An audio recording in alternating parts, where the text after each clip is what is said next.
Hello there, good to see you. Well, it's a big week. If you are a football follower, we are now in the top tier of a European tournament. Wow, unfortunately, we're also now in the top tier in other ways as well. We are on tier four.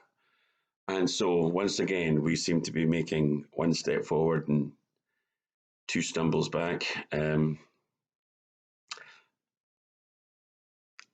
I think my fundamental job in this situation is to give us the opportunity and I hope the perseverance to continue doing what I think God wants us to do.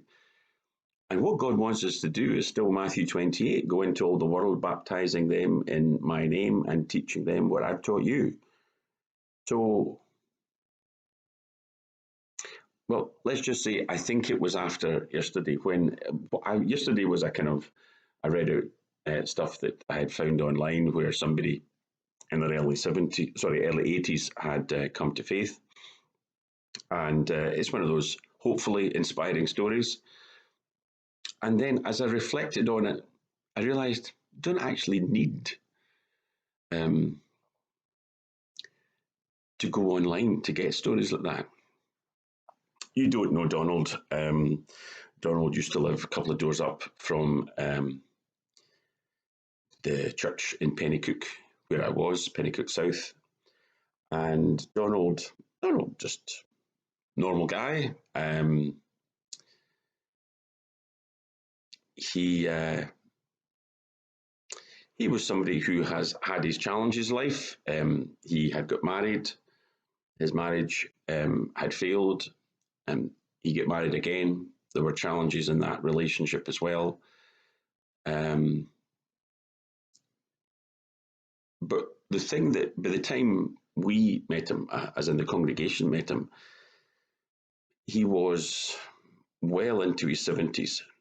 He may give me a row. Maybe he was only just into his 70s, but I think he was in his mid 70s. But the point is, he had this thing where he going to his house, he would pass the church, and he always was intrigued. Obviously, it was dependent on what particular time in the morning. The worship band would practice, usually kind of first thing in the morning before the service began. And if he was coming back after getting the papers and the rules, he would pass the church and hear the music.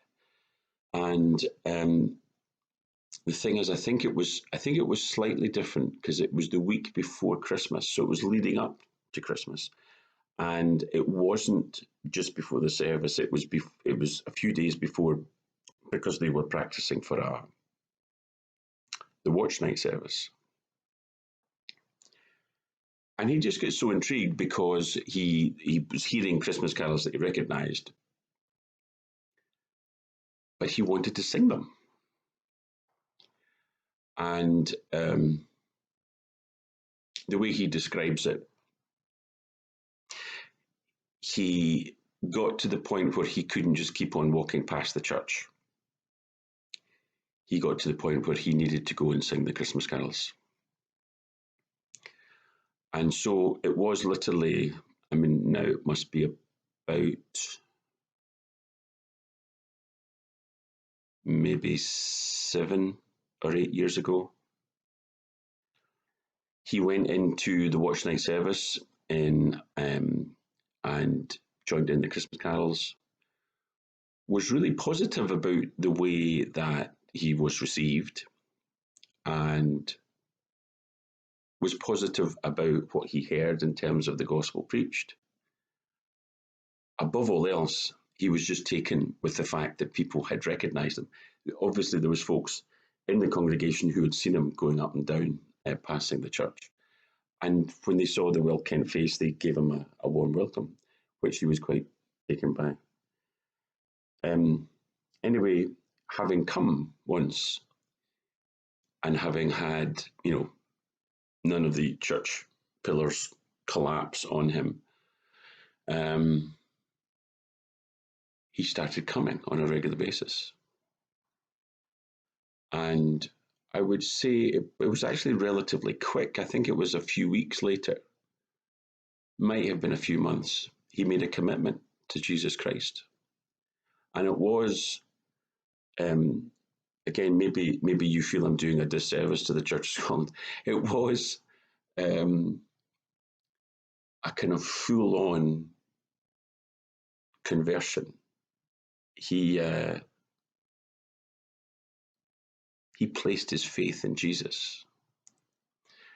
I remember there was a conversation about because people had recognised that he'd come to faith, but he hadn't joined the church, and so there was a discussion among certain elders: was it appropriate for him to have communion?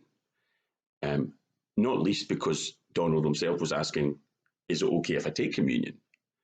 I just remember one of the elders was just really, really clear.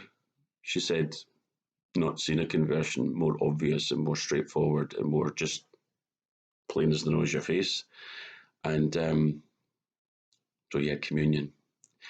You know, it, the overwhelming response from Donald was a sense of sadness that he hadn't reached this conclusion a whole lot earlier in his life. It was a recurring theme because at the end of the service, on a regular basis, Donald would kind of update me in terms of the situation with that family member or this family member, or in terms of his marriage, there's a whole bunch of things. And I got to know him primarily because after the benediction and everybody went out and you shake your hands, I would go back in and we'd spend 10, 15, 20 minutes, and it would always end up, you have to pray for me, and he would pray. He was literally like somebody who was just like a wee boy who's just come to faith. Everything was new, and he just embraced it so fully in his mid-70s. And he just so enjoyed it. It was like a wee boy in a toy shop. And everything in his life began to be this kind of route map to where he was now and where he was with his faith. And I've just never seen it as plainly and as clearly in I mean, I've seen people come to faith and kind of wander and falter, and I've seen people who are, I've seen a multitude of paths taken, and this was just the most undiluted, most straightforward. He came to Jesus in that kind of way that it's not that common in the Church of Scotland. And so it was just sharing yesterday's story.